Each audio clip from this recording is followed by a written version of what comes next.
refurbishing of the third mainland bridge, a federal highway by the Federal Ministry of Works, 2 yet to be identified passengers have been reported to have plunged into the Lagos Lagoon following an accident involving a yellow commercial vehicle on the newly reopened third mainland bridge. The accident, which occurred around 11 a.m. on Wednesday, when the brake of the vehicle failed by Adeniji Adele inward Lagos Island, had other passengers sustaining varying degrees of injuries from the incident. Joining us now as we take a look at various ways of curbing the accident on the newly reopened third mainland bridge is Godwin Umweni, Chief Route Commander, Transport Standardization Officer for Federal Road Safety Corps, Lagos Sector Command.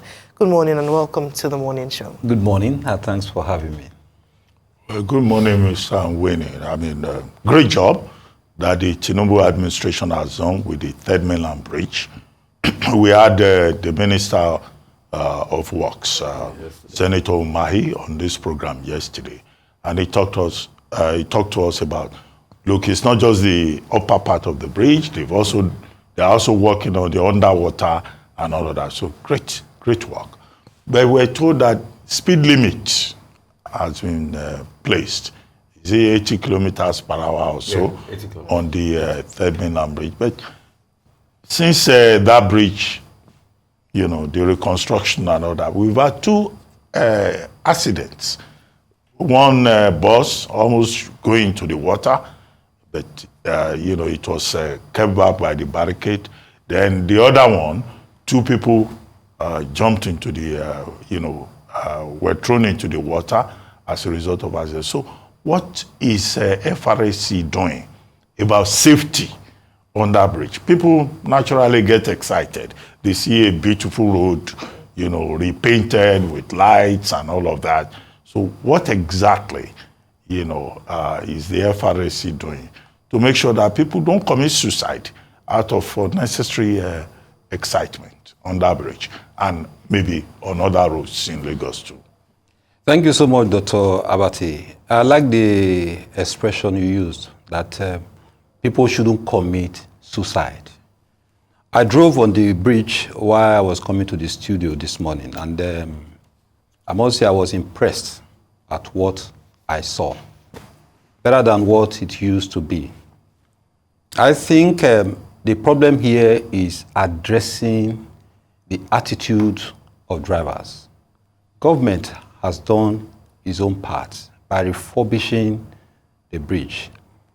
I would like us to look at it this way. If we understand what road safety is all about, it will change our psychology. Because what road users see as road safety is the man who is wearing this uniform. And that is the reason why a motorist will wait until he sees the man who is wearing the uniform before he decides to do the right thing. I think if we begin to see road safety as a culture, road safety as a practice, it will change a whole lot in our driving behavior on the road. Road safety is supposed to be a culture, not the man who is wearing the uniform. And that is the reason why, if you are even a passenger in a commuter bus, for example, or you are driving with a family or a friend, they say if you see something, say something. When the driver is doing the wrong thing, why don't the passenger speak up to say, driver, the speed is excessive. Can you please reduce the speed? If all of us own it, that road safety is our responsibility, not the responsibility of the man who is wearing the uniform, then a whole lot will be changed. We should see it as a culture. Having said that, I would like to address the major issue that was involved in that crash. Mind you, it was a lone crash. Just that vehicle. It was not as if the vehicle collided with another vehicle. It was a lone crash. And speed has been identified as a key factor responsible for that crash. Note that the driver lost control. What that means is many road users do not understand the dangers that is inherent in speed while on the road. The federal government, in its wisdom, decided to reduce the speed to 80 kilometers per hour. In fact, as I was coming, because this is the first time I'm using the road since it was refurbished, I did a survey. I saw the road sign. The road sign is clearly on the bridge, 80 kilometers per hour. That is maximum speed. Why do governments impose speed limits? Speed limit is meant to guide the driving behavior of road users. For example, if the federal government is saying that on the third mainland bridge, the speed should not exceed 80 kilometers, which means you cannot do above 80 kilometers. But hey, what do we see? Because of what I will refer to as social pressure, a man is driving a Porsche car, and you see someone who is driving a smaller car, and you are doing 100 kilometers per hour, for example, and the smaller car drives past. What do you think the driver will do? He will look at himself, look at the vehicle, and look at the one that just passed. You are driving a 2023 model, and somebody who is driving a Toyota Camry 1998 model is zooming past you, and you decide to increase your acceleration, and you give the vehicle a chase. The question is your destination the same? You didn't take off from the same point. You are not going to the same destination. Why are you chasing the vehicle? Of course, you don't even know what the destination of the other driver is. Because of this social pressure, you discover that drivers, especially on the third mainland bridge as it is now, exceed the maximum speed limit. And we are using this platform. I want to commend Arise very well for at least giving us your platform to be able to educate the motorists. That again tells you what I started with, that road safety is supposed to be a culture and a practice. Yeah. Of course, you are doing your own part of it by giving us your platform to educate the motorists. You're most welcome. Thank you. We always try our best, but we don't know whether it's everybody appreciating it. Some people say we abuse them, but they must learn to listen to the truth. Okay. Yes, thank you. All right, let me come in here, especially with regards, very great points you've made in terms of the speed limit, and I'm glad that I went on it yesterday for the first time, following its refurbishment, and it is something, it's an asset and infrastructure that we all ought to be proud of and look to preserve. And you talk about the speed limits being visible enough, put prominently so everyone can see it. But there's also a place of deterrence. The reason why, despite the fact that there's a clear speed limit put on, then, on the speed limit being put on, is also the fact that people don't see, there are no consequences. In other parts of the world where you have speed limits, sometimes you have speed cameras, you have people who monitor. You don't even need to engage with the drivers. You get a speeding ticket, a fine. And usually in those parts, the fear of a fine is the beginning of wisdom. So even if no one is telling you to stop, you would stop. So whilst we all have to be responsible for our safety, there's also a place for punitive measures. What's the plan for FRSC to ensure that there are punitive measures strong enough to deter people from going over the speed limit? Yes, like I said earlier, that it is a shared responsibility. That the only thing the road users see is the man who is wearing the uniform. Ours is to regulate and enforce, while others should actually practice road safety. In order for us to solve this problem, FRSC in its wisdom decided to enforce the installation of the speed limiting device. I use the word enforce because it has been enshrined in the law, the National Road Traffic Regulation 2012 as amended. In fact, precisely section 152 sub 4 says that it is compulsory for every vehicle that plies the road to be fitted with a speed limiting device. Now, In order for us to enforce these policy, we decided to start with the commercial vehicles. Right now, we are presently enforcing that law, that all commercial vehicles must be fitted with the speed limiting device, or otherwise called the speed governor. What does the speed limiter do? It is a proactive measure that we have taken to control speed instead of doing the reactive measure. Of course, we have radar guns that we can use to capture speed of moving vehicles, and as such, when there is an infraction, then a citation is issued and all of that. That is a reactive approach. Now, a proactive approach is enforcing this speed limiting device. What does it do? It controls the driver's speed. When it is installed at a preset speed, it cannot exceed that speed. For example, in Nigeria, the approved speed limit for cars is 100 kilometers per hour and 80 for buses. Now, if it is preset at that limit, what it means is that the driver cannot exceed that speed limit. With time, we intend to also extend it to private vehicles, but we are still doing the enforcement with the commercial vehicles. I'm very sure that this approach is meant to actually tackle this menace called the speed. Okay. I mean, good to see you. And how is my sister, Shonosi Igulai, like I famously She's doing pretty well. Call her. Yeah.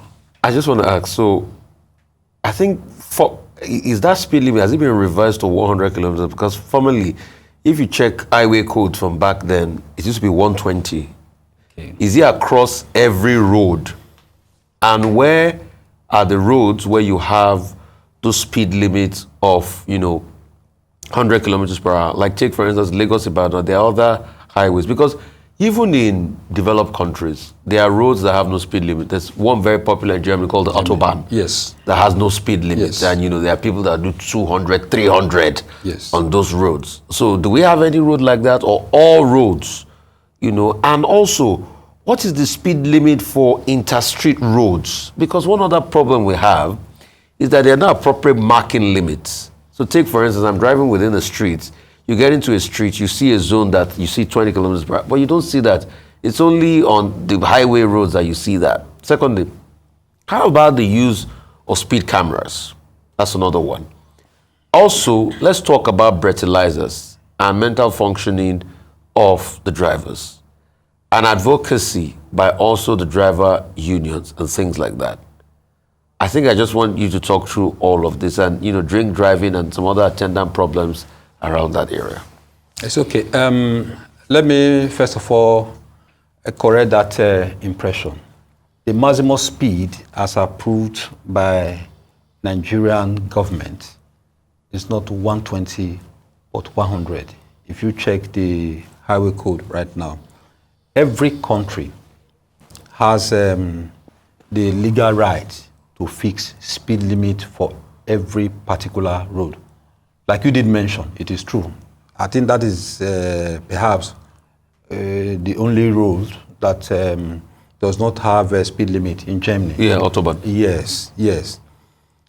However, on Nigerian roads, our approved legal speed limit is 100. Please note, 100 on the expressway. Yes, it is 90 on the highway. Again, this is differentiate between expressway and highway. Okay, very well. An expressway does not have interferences like turning, all right, U-turns and all the likes. The only thing that you have on the expressway is what we refer to as the interchange. The interchange takes traffic off the main carriageway without interfering with the flow of traffic. And that's the reason why if you even compare the popularly known Lagos-Ibadan expressway, it defies that nomenclature. So it's a highway now? It's a highway. Because of urbanization exactly, and things like that? Because if you look at it right from the route, okay, before Shagam now, right from the foot of Third Mainland Bridge down to Shagam interchange. You will find various turnings along the axis before you get to Shagam. So it's Lagos about a highway. For that reason, it defies an expressway. It is an highway. Now again, see, talking about the speed limit, the fact that that road has traversed an urban area does not mean that you can travel along that road at 100 kilometers per hour. For example, look at the toll gate, where you have pedestrian and human activity. Again, this is also where we have a problem. There's a footbridge there. But the pedestrians will prefer to run across the road than to use the pedestrian bridge. But the reality is this: if you, as a motorist, decide to zoom at 100 kilometers per hour, if you knock down a pedestrian, even when legally it is not your fault, it's the fault of the pedestrian, you will not go. The law says that when a crash occurs, what should you do? You run to the police station for cover. And I've not seen where a victim of a crash runs to the police station and they go and keep you in the DPO's office. Of course not. To avoid all of that embarrassment, why don't we follow what the law says? Now, for urban areas, like you asked, the law says 50 kilometers per hour. For urban, all urban streets? Yes, for urban area is 50 kilometers per hour, while it is 100 on the express. So from street to street, within street? For streets, okay. For streets, some further reduce it because of human activity. Sometimes you find 15 kilometers even, and you find 20 kilometers. But why are there not those markings on the streets? That's so that we know, as you go into, this is a 15 kilometers per hour zone and things. Well, there are some areas where you actually find the road signs, actually. There are some areas where you find the road signs, maybe 15 or 20 kilometers, as the case may be. They're talking about driver's attitude, drunk driving and the likes, the use of breathalyzer and so forth. Then education of the drivers union. Yeah. Incidentally. And why is it that for private car owners, they check our cars for any defects, But for all those rickety buses, why are they on the roads if you actually have proper inspection and things like that? How come they pass the test? Police don't even stop them. All those rickety buses, and we hear because they are union, they have arrangements, and they do all these things.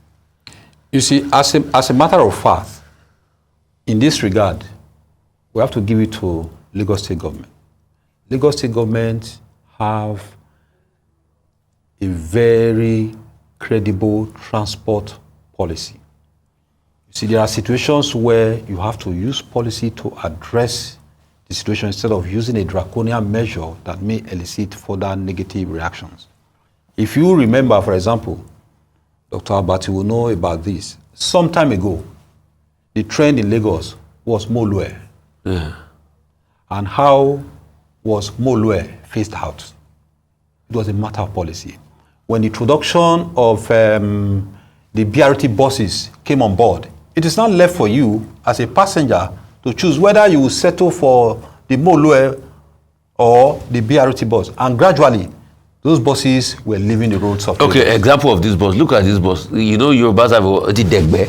See, that bus is already tilted to a corner. Look at it. Yes. That's a disaster waiting to happen. It's not properly even latched on the back. And these ones go on the road, and it's private car owners that you'll be stopped. Look at this one. Balance. He don't tilt to the corner. His leg don't break. He get K-leg. Like this one that you are seeing. Yeah. If you recall, the Lagos State government purchased smaller buses, smaller than the BRT buses. Yeah. What was the purpose?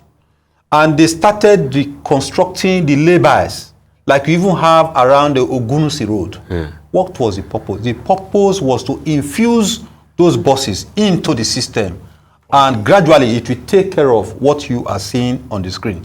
But unfortunately, each time I remember this, my heart bleeds. The NSAS took us 20 steps backward. Okay, Mr. Most of those Umweni, buses were get raised your down. point about road safety being a civic responsibility, collective responsibility. I should be a culture, I should be a practice, and then all the points you made about, speed cameras, speeding devices. Speeding devices, well, I don't know how that will work because it may translate into additional bureaucracy, additional pressure for the motorists. I've used cars that have that even have inbuilt speeding devices. If you drive the car in a way that it does not function, the car itself will be telling you to slow Absolutely. down. You slow down, otherwise the car will stop. But okay, that's not what everybody drives. We have so many rickety vehicles on the roads. So talk to us about roadworthiness. So many vehicles that are not roadworthy. What is government doing about that? Either Lagos State or the FRSC. Some of these vehicles, they don't even have roadworthiness certificates. There's a lot of fraud in that regard. So what is FRSC doing about checking vehicles that are roadworthy? Again, they do it in Ghana, but we've not been able to do it here. Again, policy and enforcement. If you go to Ojodu, for example, again, we'll give it to Lagos State government. There is a computerized process of checking vehicles before roadworthiness certificates are issued at the moment. Even private car owners sometimes shy away from this process, like you have mentioned, looking at bureaucracy and all of that. But I tell you, if you had attempted it, you will discover that once the vehicle goes through that process, it tests you all the faults therein in the vehicle. And what they do, if the vehicle fails the test, they will ask you to go and fix it. Yeah, that's true. And after fixing it, you bring it back. If you fail the test, you go back and fix it. But they do it for private vehicle owners. We are the ones they oppress. They don't do it for these commercial vehicles and all these koropes, always disturbing somebody on the road. They actually have an arrangement for resolving that. You may not see the commercial vehicle on queue when you are doing yours. They have an arrangement of doing that for commercial vehicles, for companies, so as to get the process right. You see, the reason why you see it like that is that enforcement is a continuous process as far as our society right now is. And because we have not arrested all the rickety vehicles you see on the road, does not mean that the enforcement is not in progress. Every day, enforcement is being carried out. Like I told you, that the issue of the commercial buses, the korope and the likes that you mentioned, the solution, the permanent solution to it is policy. And that is what the government is working on. And I the can assure you. problem with policy is implementation. We make policies, we don't implement them in the right manner. If you go, you say you want to go and do a vehicle roadworthiness test, you can spend the whole day there. The civil servants will just be misbehaving all over the place. So this is part of the problem. I understand perfectly, Dr. Abati. And that is the reason why, when that computerized process was introduced, there were a whole lot of backlogs and bureaucracy, like we have said. What they now did was to decentralize it, such that you have locations scattered all around Lagos. That makes it easy. Where I am right there at Ojudu, it was worse than that before now.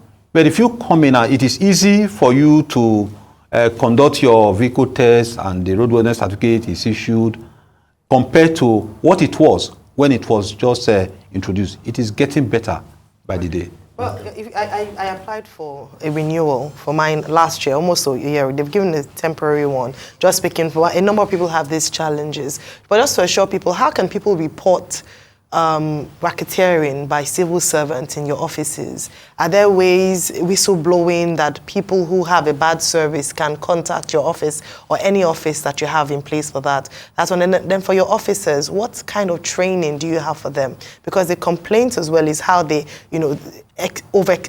overstretching the limits of their powers. How do you manage to curtail this, and how can people report where there are infractions? Okay, there is an emergency number, the 112, all right? For then you also have the 122. The 112 and 122, these are emergency numbers that you could call if you observe any anomaly and make your complaints. Then for the staff, of course, there are periodic trainings for them. That is the reality. And not only periodic training, we also have a mechanism in place to also monitor, to ensure that they also comply with the SOP of the process. That's the reality. In FRSC, for example, we have the intelligence units. And of course, what they do is to monitor and ensure that all those who are meant to provide these services comply with the SOP. Well, thank you very much, Mr. Godwin and Umweni, for joining us on the morning show.